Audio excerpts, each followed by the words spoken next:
ಬೆಂಗಳೂರು ಫಸ್ಟ್ಗೆ ಮತ್ತೆ ಸ್ವಾಗತ. ಉದ್ಯಾನ ನಗರಿ ಜನರು ಸಖತ್ ಹಾಟ್ ಅಂತ ಹೇಳ್ಕೊಂಡು ಓಡಾಡೋದೇ ಆಗೋಗಿದೆ. ನಮ್ಮ ಬೆಂಗಳೂರಿನ ವೆದರ್ ಹಾಗಿದೆ ಕಣ್ರಿ. ಇದು ಹೋಗ್ಲಿ, ಇನ್ನೊಂದು ವಿಷಯ ಏನಪ್ಪಾ ಅಂದ್ರೆ ಬೇಸಿಗೆ ಬಂತು ಅಂದ್ರೆ ನಮ್ಮ ಬಾರ್ ಓನರ್ಸ್ ಫುಲ್ ಖುಷ್.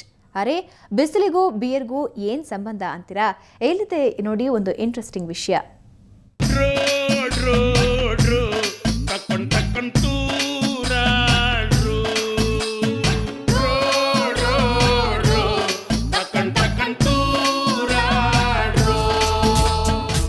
ಹೀಗೆ ಜನರಂತೂ ಬೆಳಗಿನಿಂದಾನೆ ಕುಡಿತಾ ಜಗತ್ತನ್ನೇ ಮರೆತು ಬಿಡ್ತಾರೆ. ಅಲ್ಲ, ಈ ಹಾಟ್ ವೆದರ್ನಲ್ಲೂ ಈ ಲೆವೆಲ್ಗೆ ಬಿಯರ್ ಕುಡಿತಾರೆ ಅಂದ್ರೆ ನಂಬೋಕ್ಕಾಗಲ್ಲ ಅಲ್ವಾ? ಆದರೆ ಬಿಯರ್ ದೇಹಕ್ಕೆ ತಂಪು, ಅದರಿಂದ ಹಾಟ್ ವೆದರ್ಗೆ ಕೂಲ್ ಆಗೋದಕ್ಕೆ ಬಿಯರ್ ಮೊರೆ ಹೋಗ್ತಾರೆ. ಅದೆಷ್ಟೇ ಸ್ಟಾಕ್ ಇದ್ರೂ ಬೇಸಿಗೆ ಬಂತು ಅಂದರೆ ಬಿಯರ್ ಬೇಗ ಖಾಲಿ ಆಗಿಬಿಡುತ್ತೆ ಅಂತಾರೆ ಬಾರ್ ಮಾಲೀಕರು.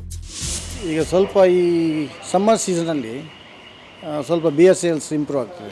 ಯಾಕಂತ ಹೇಳಿದ್ರೆ ಹಾಟ್ ಇರ್ತದಲ್ಲ, ಬಿಸಿಲು ಜಾಸ್ತಿ ಆದಂಗೆ ಸ್ವಲ್ಪ ತಂಪು ಡ್ರಿಂಕ್ಸಿಗೆ ಸ್ವಲ್ಪ ಡಿಮಾಂಡ್ ಜಾಸ್ತಿ ಆಗುತ್ತೆ. ಅದರಿಂದ ಬಿಯರ್ ಸೇಲ್ಸ್ ನ್ಯಾಚುರಲಿ ಸ್ವಲ್ಪ ಇಂಪ್ರೂವ್ ಆಗ್ತದೆ. ಇನ್ನು ಇಂಟ್ರೆಸ್ಟಿಂಗ್ ವಿಷಯ ಏನು ಗೊತ್ತಾ?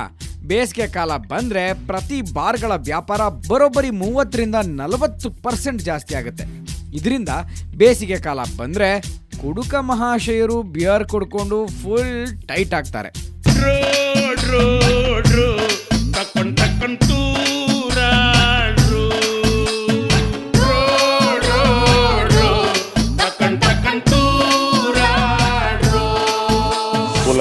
ಹಾಟ್ ಜಾಸ್ತಿ ಇರೋದ್ರಿಂದ ಬಿಯರ್ ಜಾಸ್ತಿ ಯೂಸ್ ಮಾಡೋಕ್ಕೆ ಜನ ಇದು ಮಾಡ್ತಾರೆ. ಹಾಗಾಗಿ ಬಿಯರ್ ಸೇಲ್ ಜಾಸ್ತಿ ಆಗುತ್ತೆ. ರೆಗ್ಯುಲರ್ಗಿನ್ನ ಒಂದು 10-20% ಬಿಯರ್ ಜಾಸ್ತಿ ಸೇಲ್ ಆಗುತ್ತೆ ಬೇಸಿಗೆಗಾಲದಲ್ಲಿ. ಹಾಟ್ ಜಾಸ್ತಿ ಹೊರಗಡೆ ಇರೋದ್ರಿಂದ ಬಂದಾಗ ಹಾಟ್ ಡ್ರಿಂಕ್ಸ್ಗಿನ್ನ ಬಿಯರ್ನ ಯೂಸ್ ಮಾಡೋರು ಜಾಸ್ತಿ ಜನ ಆಗ್ತಾರೆ. ಅದೇನೋ ಅಂತಾರಲ್ಲ, ಕಳ್ಳನಿಗೊಂದು ಪಿಳ್ಳೆ ನೆವ ಅಂತ, ಹಾಗೆ ಕುಡಿಯೋಕ್ಕೊಂದು ಕುಂಟು ನೆಪ ಇದು. ಇನ್ನು ನೀವು ಏನು ಬಿಸ್ಲಪ್ಪ ಅಂತ ಅಂದ್ಕೊಂಡು ಜ್ಯೂಸ್ ಕುಡಿಯೋ ಬದಲು ಬಿಯರ್ ಕುಡಿಯೋಕ್ಕೇನಾದರೂ ಹೋಗ್ಬಿಟ್ಟಿರಾ? ಜಾಸ್ತಿ ಕುಡಿಯೋದು ಒಳ್ಳೇದಲ್ಲ. ಬೆಂಗಳೂರಿನಿಂದ ಕ್ಯಾಮರಾ ಪರ್ಸನ್ ಯುಗಂಧರ್ ಜೊತೆ ಮಮತಾ ಮರ್ಧಾಳ, ಸುವರ್ಣ ನ್ಯೂಸ್. ಕೊನೆಗೂ ಕೆಆರ್ ಮಾರ್ಕೆಟ್ನಲ್ಲಿ ಸಂಚರಿಸೋರು ನಿಟ್ಟುಸಿರು ಬಿಟ್ಟಿದ್ದಾರೆ. ಹಲವು ವರ್ಷಗಳಿಂದ ಆಮೆಗತಿಯಲ್ಲಿ ಸಾಗ್ತಾ ಇದ್ದ ಅಂಡರ್ ಪಾಸ್ ಕಾಮಗಾರಿ ಕೊನೆಗೂ ಮುಗಿದಿದ್ದು ಪಾದಚಾರಿಗಳ ಸಂಚಾರಕ್ಕೆ ಸಿದ್ಧವಾಗಿದೆ.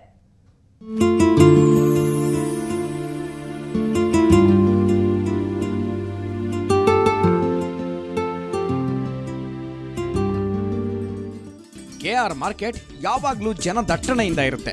ಒಂದು ಕಡೆ ಏಕಾಏಕಿ ವಾಹನಗಳ ಸಂಚಾರ, ಇದ್ರ ಮಧ್ಯೆ ಜನ ರಸ್ತೆ ದಾಟೋದಕ್ಕೆ ಪಡೋ ಪರದಾಟ. ಇದರಿಂದ ಇಲ್ಲಿ ಯಾವಾಗಲೂ ಟ್ರಾಫಿಕ್ನದ್ದೇ ಸಮಸ್ಯೆ.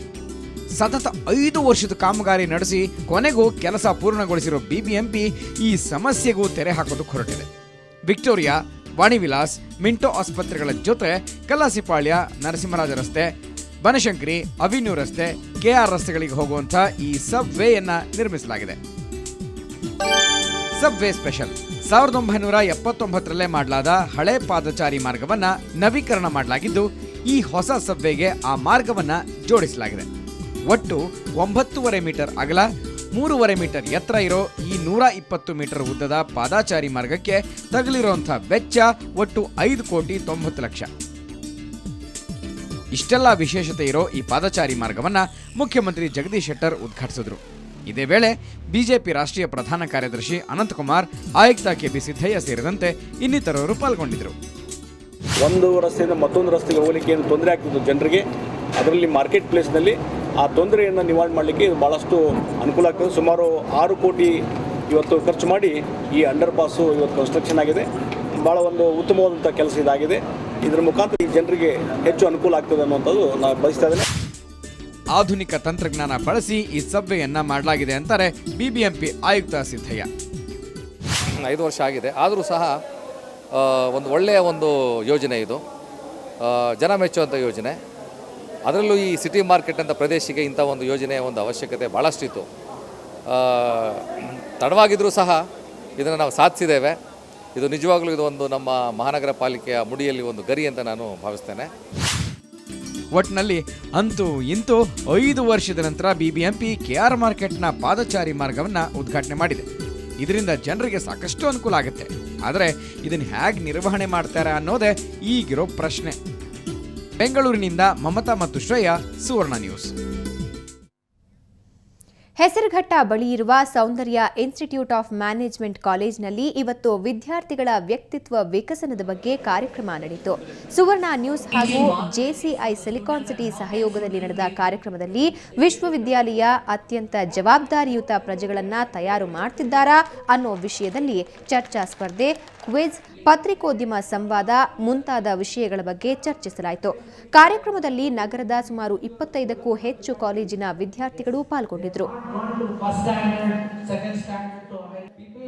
ನಮ್ಮ Soundarya institute of management science ವಿದ್ಯಾರ್ಥಿಗಳಿಗೆ ಬೆಂಗಳೂರು ಸಿಟಿಯ silicon city JC silicon city Bangalore ಇವರ ಸಹಯೋಗದಲ್ಲಿ ನಾವಿವತ್ತು ಫೋಕಸ್ ಝೆನ್ ಅನ್ನುವಂಥ ಒಂದು ಕಾರ್ಯಕ್ರಮವನ್ನು ಹಮ್ಮಿಕೊಂಡಿದ್ದೇವೆ.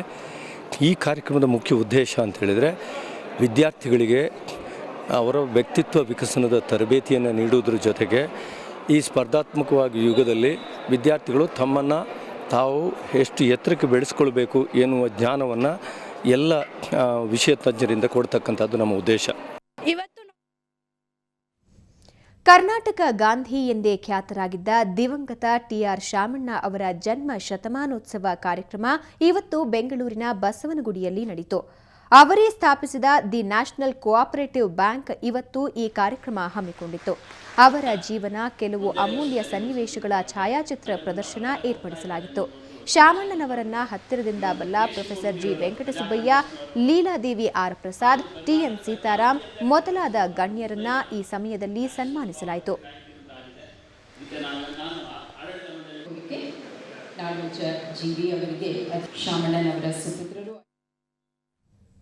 ಶ್ರೀ ಸಾಯಿ ಗೋಲ್ಡ್ ಪ್ಯಾಲೇಸ್ನ ಇವತ್ತಿನ ಚಿನ್ನದ ರೇಟ್ ಎಷ್ಟಾಗಿದೆ ನೋಡೋಣ ಬನ್ನಿ.